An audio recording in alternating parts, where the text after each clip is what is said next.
Olá, como vocês estão?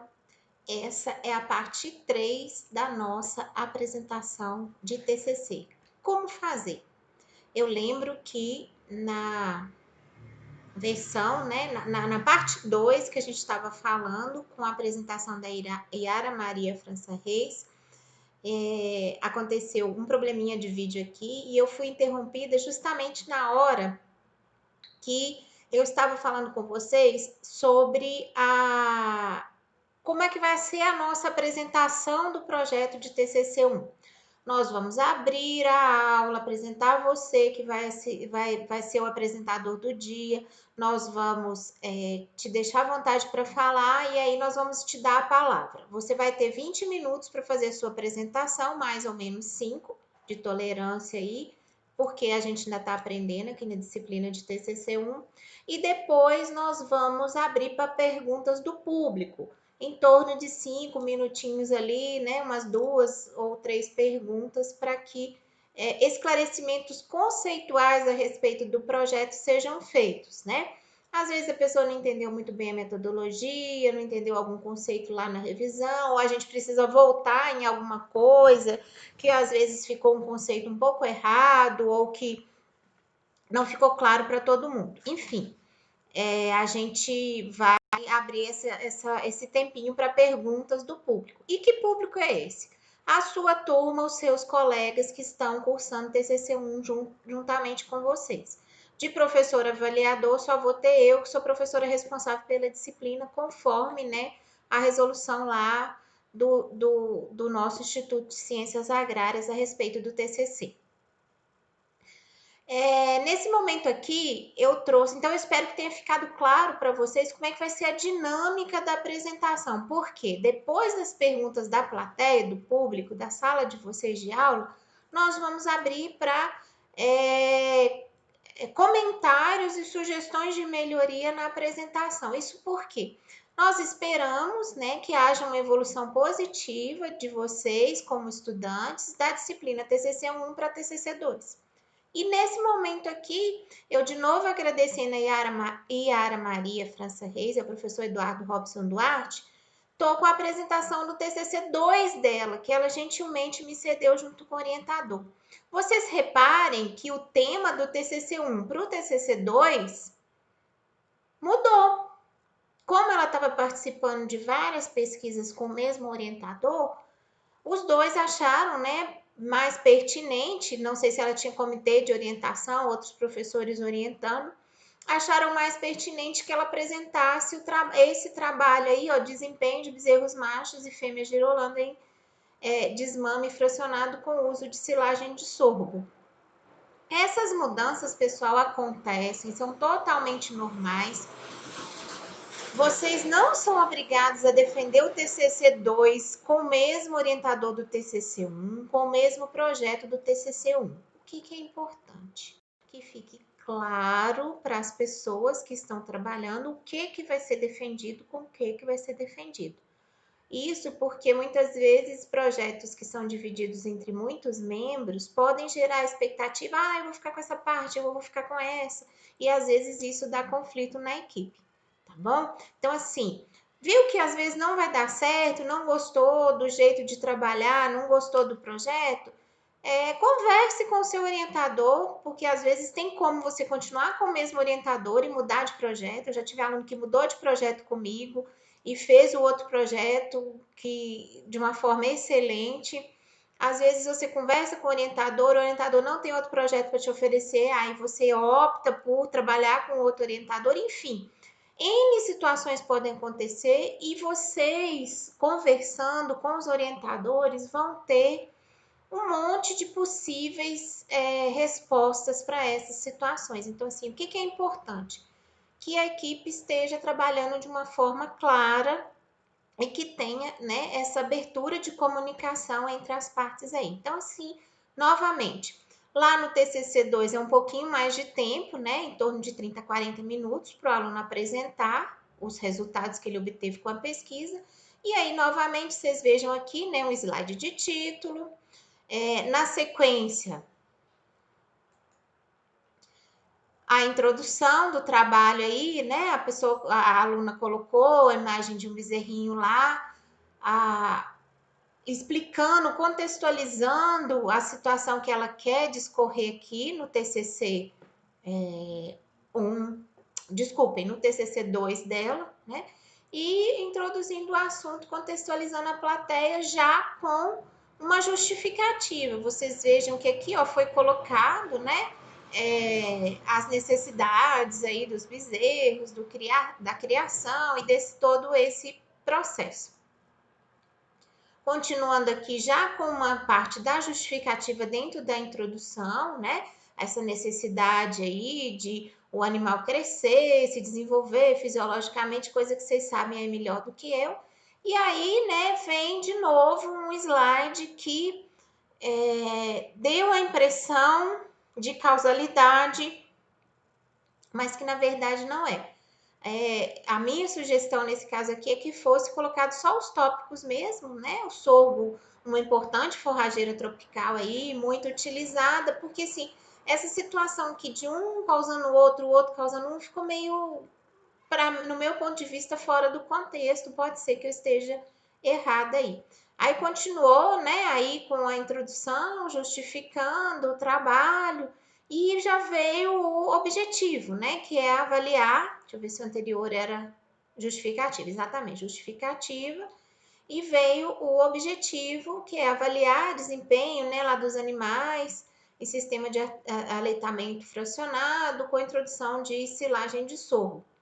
Na metodologia, de novo, um slide que gerou assim, o ICA não causou clima tropical úmido com essa precipitação, essa temperatura média e aprovação do projeto no Comitê de Ética. Esse esquema aqui, eu acredito que esses círculozinhos aqui rodando mais atrapalhou do que ajudou a aluna. O que ela queria dizer é o local de experimentação, qual que é o clima, qual que foi a precipitação média, a temperatura média, não sei se isso aqui são médias, né? E que o projeto foi aprovado no Comitê de Ética, que é realmente importantíssimo. Perfeito. Somente a forma de apresentação que eu sugeriria melhoria. Aqui a metodologia, né? Vocês reparem que foi utilizado um tanto de esqueminhas aqui com setas, né? Provavelmente foi muito bem explicado isso aqui lá na hora. Mas se a gente pegar só esse slide aqui para observar, a gente tem algum grau de dificuldade no entendimento. A figura aqui, né, sem o rodapé da figura, né, podia ter cortado esse pedacinho aqui, que apareceu uma sombra de quem estava tirando a foto, enfim. Já está excelente, mas pode sim ser melhorado esse trabalho. Aqui continua, né, a alimentação aqui, né, duas por extenso, que deveria ser, né, de 0 a 9 a gente escreve por extenso. E nós temos, né, de novo aqui uma relação de causalidade. Foi colocada a silagem de sorgo aqui no meio, né, isso aqui são características da alimentação utilizada. Até que aqui não prejudicou tanto assim não, mas porque é tudo a respeito da silagem de sorgo, mas esses esquemas, assim, tem que tomar muito cuidado para que, assim, o esquema não derrube ao invés de ajudar, que é o que a gente quer, né? Aqui muito bem, ó, todo nome comercial a gente tem que deixar lá a marca registrada, né, gente? Porque nós estamos citando o nome comercial de um produto aí de uma empresa, né? Por exemplo, lá, vamos dar um exemplo mais clássico e básico. Coca-Cola, você escreve lá Coca-Cola. Com Rzinho na frente, a Coca-Cola não pode falar que você usou a marca dela indevidamente. Você citou Coca-Cola e falou que era uma marca registrada de alguém, igual aqui o nome do alimento concentrado. Aqui a avaliação, né, do score fecal que foi realizada. E só achei assim que a referência aqui, ó, desculpem, a citação aqui tá bem pequenininha e meio que, sabe, sobrando aqui no slide. Então, talvez ela coubesse aqui no finalzinho do slide para ficar mais tranquilo.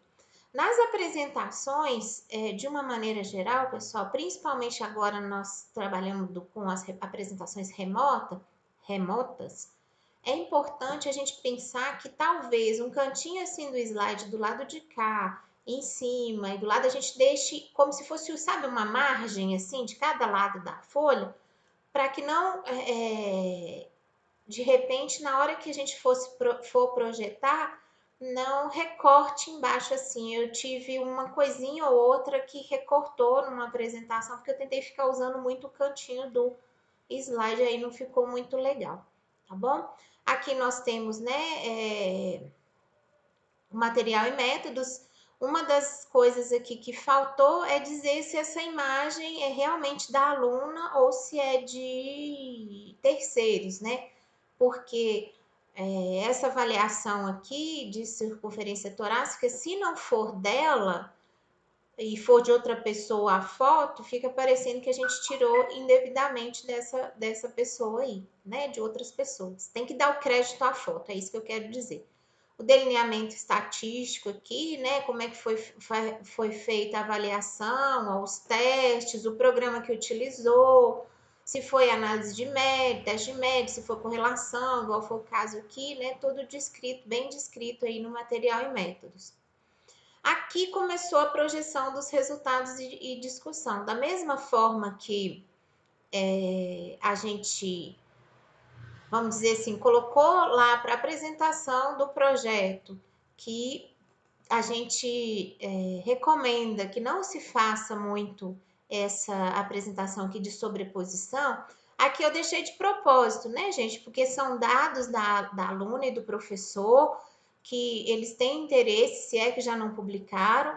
Então, eu deixei assim para resguardar, né, assim, o trabalho da aluna e do professor. Mas se fosse numa apresentação que depois fosse transformada num, sei lá, num arquivo PDF para disponibilizar para o público, teria que ser duplicado esse slide e um com a tabela e outro com a sobreposição que veio em cima. Qual que foi o sentido aqui que a aluna quis dar? Primeiro mostrar os resultados e depois a discussão aparecendo. Importante, né, pessoal? Porque esse quadrinho aqui surgir, esse vermelhinho aqui surgir. Importante que nós sempre falemos primeiro dos nossos resultados. O tópico se chama resultados e discussão. Então, sempre tem que ter o resultado primeiro e depois a discussão. Pode ser que no seu assunto seja mais importante você falar todos os resultados primeiro e depois sintetizar a discussão e falar um tópico separado só de discussão.